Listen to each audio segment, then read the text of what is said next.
everybody, welcome to FunnySad with your hosts, Travis Nelson and Vanessa Don. We're back, guys. We're back. We're doing this as a Zoom show now. We're going to see if it works, and we're very excited to have a very special guest, Gabriel Rutledge. Thank you. I said that like there's a studio audience. There's no studio Right? audience. We're all figuring this out. I was like, should I clap? So obviously this is the first time, but basically what we do is we're going to go through Gabe's Twitter, or we have, and we're going to pick out tweets we think are special, funny, weird, or sad, and we're going to delve deeper into them. I'm a little nervous about this. Everyone is. I'm used to my Twitter being ignored. I don't like this attention. No one ever does. This is why it's so fun for us, is we get to put everyone on the spot. Shout out to my wife. She can't hear very well. I thought it was hilarious. I appreciate that. No, I have this. That was going to be my first one, Vanessa. I knew some of them would be the same. Oh, I was going to ask if your wife had seen that one, and if so, what she said. Yes, there's actually a little behind the tweet on that one. My wife does have some hearing loss, and she actually is going to get hearing aids. So like that's sort of why I tweeted that. I mean, she can hear, but like we're actually kind of excited because it's it's sort of annoying for both of us that she can't hear very well. I can imagine. Sweetheart, have you considered that your disability is annoying to the rest of us? Yes. Yes. There's not enough focus on other people's problem with disabilities. No, okay, it's annoying for me because she asked me to repeat things, which is fine. Of course, I want to communicate, but you don't realize how much dumb stuff you say until you have to repeat it.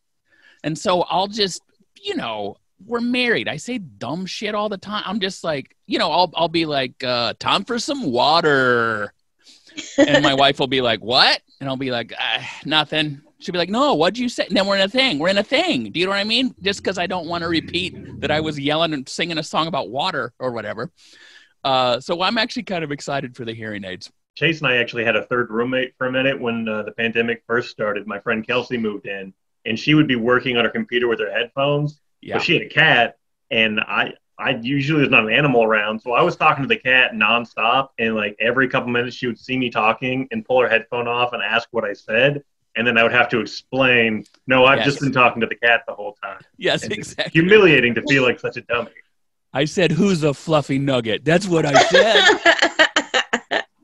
And my wife a little bit of a low self-esteem. That's how I snuck in there. And so the combination of not hearing very well with that is like, she'll be like, did you call me a piece of shit? And I was like, no, these wings are legit. Do you know what I mean? It's like she assumes the worst about everything I say. So I'm like, no, that's not what I would say at all. But so yeah, that one getting those hearing aids, man. Yes, right. Exactly. It's gonna cost some serendipity.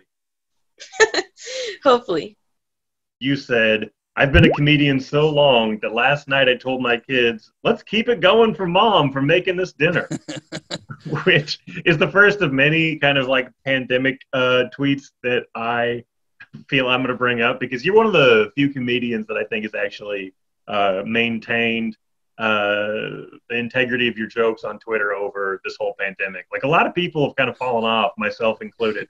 But you've been pretty solid. I appreciate that. I feel like I've definitely taken some mental breaks. Yeah. But I appreciate that. That one was kind of I did say that. I kind of did say that about dinner. It's like, and you guys know we say the things we say that we don't even really think. Keep it going for It's just, why do we say that at a comedy show even? I don't know why we say that, but I don't know. It's a weird thing, I think, where you're connecting with an audience on like a different level. So it's not a normal conversation. You have to say certain things just to remind everybody. Like it's like hypnosis. You got to keep everyone thinking. Yeah. Yep, you're exactly right. But I remember being an audience member, and by the time they're like, keep it going for the wait staff, you're just like, what?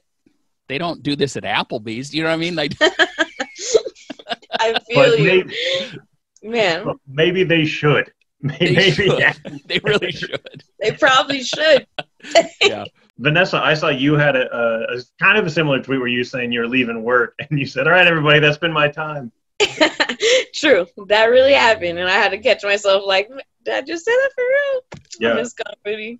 Yeah, it is weird how those things sneak into conversation. We're like, I'm gonna go after this one. Like, what? Right? Have you guys now that none of us are doing comedy as much, or if at all, have you guys felt the urge to tell people to like fit it into conversations almost and just let people know you used to do that, or have you been completely avoiding telling anyone that was a part of your life? I do feel like if you're a comedian, I've been a comedian almost 20 years, like not professionally, but and so you get asked the question, is this your only job? And I'm so used to saying yes that in the last, like this year, I've been delivering groceries and I'm still doing comedy, but there's just not enough that's the only thing I can do. So it is kind of weird. It's kind of weird to answer that question differently than I have for so long. We're like, is this your only gig? And I want to be like, well, how could it be? Fuck you, Right. Yeah, I don't know. I think we all comedians have struggled a little bit. Like, it's a part of our identity that if we're not doing it, who the hell are we? Yeah. Yeah, I started working at a weed company, which is a pretty easy transition for me. But yeah, it's funny because that's what I had to tell them when they hired me. Was I had to explain, I have no job history for years. Oh, yeah. So I had to explain, like, I've been doing comedy. But what does that mean to anyone who doesn't do comedy? I'm not famous, so who was I even? And they're not going to, everyone's got families. They're not going to go home and Google me. So everyone just every couple of days is like, so you used to be a comedian, huh? Yeah, I used to do a couple. Like, I had a guy come up who was like, you used to be a comedian. And I was like, okay.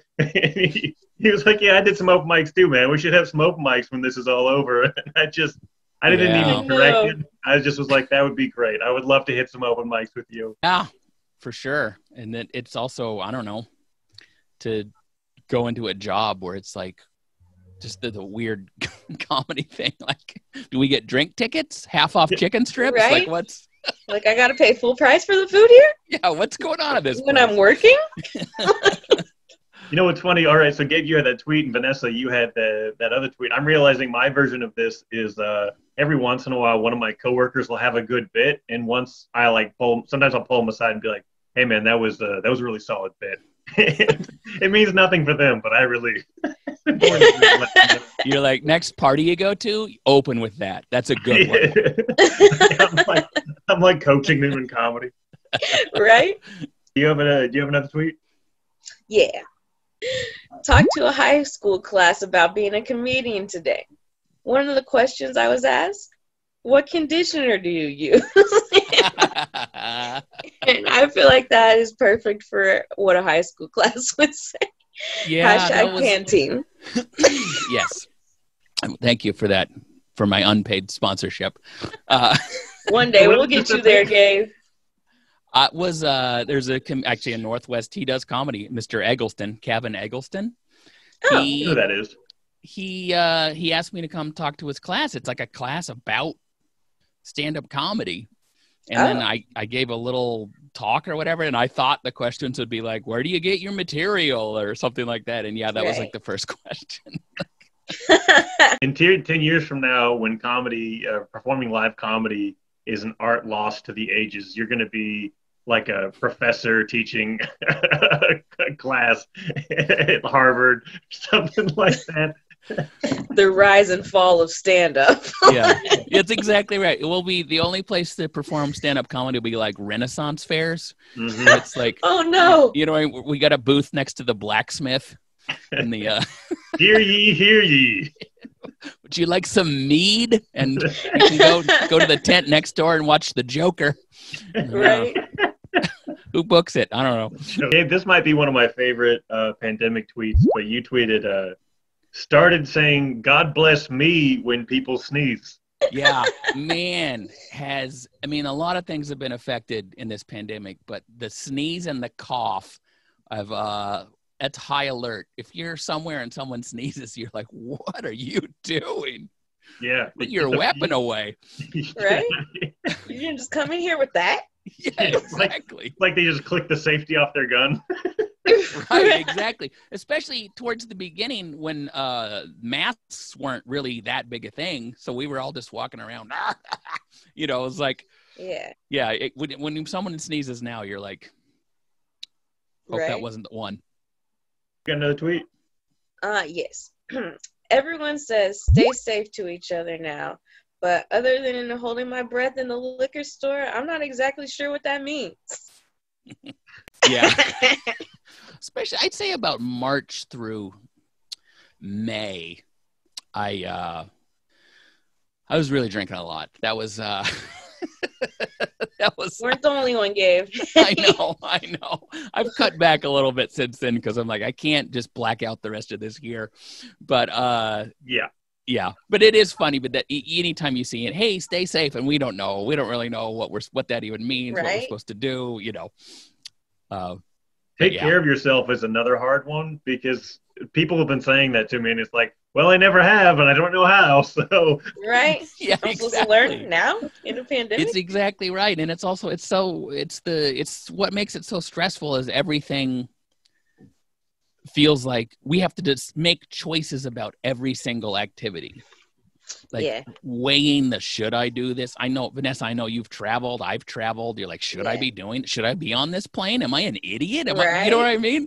And so like every single thing, including the liquor store, in your head, you're like, oh, I hope this isn't where it goes bad for me, you know? Right. But then months in, you're like, I have to leave my house. I just have to leave my house. So I think that adds to the stress where you're like, I don't want to have to weigh the risk of every single decision I make. It's exhausting. If I got a tweet from you, this is more of a recent one, I think. I think this was last month. You said, single people are always talking about how dating is hard. Try being married.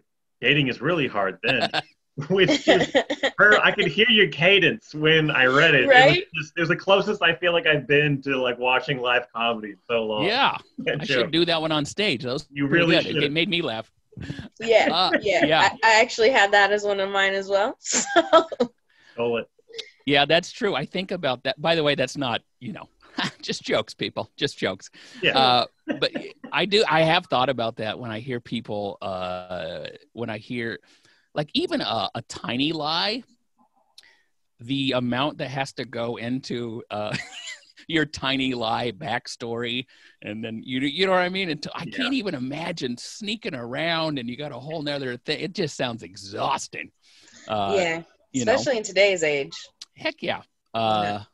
Yeah, so it is kind of,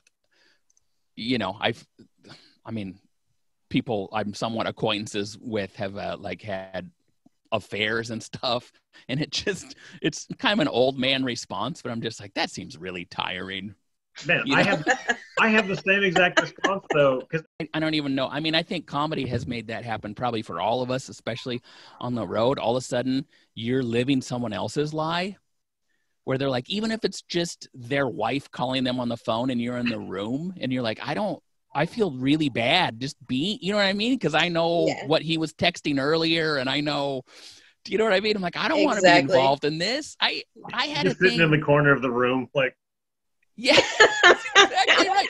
I had a thing years and years ago, and went out drinking with this guy, and I thought the guy was married, but he had a girlfriend, and so I'm like, oh, he must have got divorced. Who knows? It's not my business. At the end of the night, he pulls me over. And he's like, hey, just so you know, and I'm staying at this guy's house, by the way, starting the next night. He owned the club, and I'm staying at his house. Ooh. And he's like, hey, by the way, my wife doesn't know about this girl, so if you could be cool about it. So I had to stay in the house with the guy and his wife and be like, hey, it's good to see you. Now I'm like a part of this evil scheme that's going on. It was the worst weekend, the worst. Yeah. That's no. If you're gonna do that, you gotta do it on your own. Like, you can't bring someone else into it. Yes, I agree with that. Out of respect for everyone else, don't bring a community into your bullshit. Right. No. Yeah, that was awful. I'm glad that never happened to me. I would be like, girl. I think they know better. They know better, Vanessa. They're gonna like, hey, don't tell my wife. You're gonna be like, I'll do what I want. I'm like, I'm not gonna say anything, but I'm gonna hint. Yeah, exactly. Yeah. Vanessa just holding up cue cards all night long. I leave a note. Yeah. I actually that was a kind of a big weekend for me, because not only did that happen, the club didn't pay that well. I had to stay in this bad room, and then on my last night, after pretending I didn't know this guy was having an affair all weekend, I walk up the stairs and his dog had just a giant pile of dog shit right in front of my bedroom, and I was like, I have to start demanding better for myself. Yeah. Well, that dog was demanding better from you. That dog was like, I know you're lying and you're better than this. You know what? You're right. The dog was like, you're complicit in this, and I'm not going to take it. The dog was like, look, I can't say anything, but I can smell something's wrong here, and you're choosing to be a part of the problem. Yes, you're right. The dog sensed uneasiness and communicated the way it knew how. He was like, I'm tired of your bullshit. This one is not as much of a joke, but Gabe, I really appreciated you writing this. It says, all right. My 9-year-old daughter has the musical taste of someone whose longtime boyfriend just cheated on her. Which it's a very funny energy that like little girls will have. Yes. They pick up on energies from around them, and they just try to make it fit whatever situation they're in, you know. I think we all do that, really, but Yeah. For some reason it's very funny when like little girls do it. Yeah, it's true. It's all, even from when I was young, and girls were into like New Kids on the Block or something, you know, because I'm 46, and it was it's all heartbreak songs for, you know what I mean? All these little girls like talking about long lost love, and I'm like, you have dolls. What are we talking about here, you know? I feel you. Because like my niece is 8 right now, and she is the same way. Like, Auntie, I had to break up with my boyfriend. Like, wait, what? Like, listening to like breakup songs. Like, what movie did you watch? My kids, when they stopped going to school, the drama makes problems at school, but then after a while, I think they missed the drama of school. They missed like that friendship weird game they would have to play. And so like my 9-year-old would bring up things that a kid did to her like 3 years ago. They were going in the vault of like of being wronged at recess when they were 3 years. I'm like, man, we got to get you back out, and we need some new stories at least. Right. You know? Keep it dwelling in the past here. Yeah, You don't have much of a past. yeah, exactly. We're like, oh, well, when Lucy stole my cupcake, I'm like, wasn't that kindergarten? What do like? My As she's neighbor, listening to Sarah McLachlan. my neighbors have a couple kids, and I always know which kid got left home by themselves by what music is playing, because they will just crank it unmercifully. And I was dying laughing yesterday because I was sitting in my kitchen, and I heard that Cardi B, Megan Thee Stallion song, playing full blast.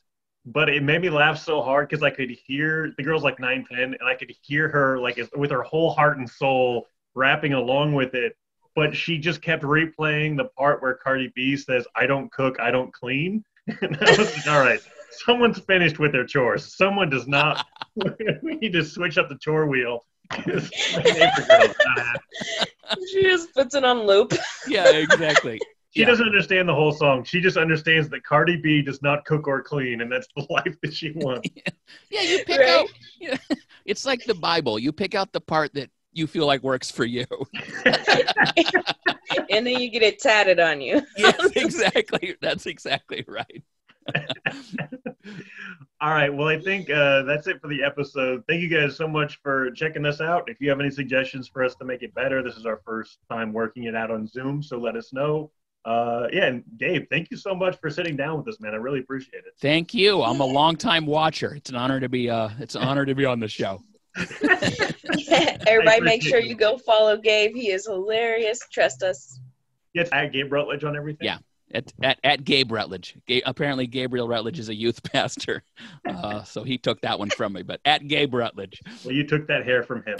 I did. I really did.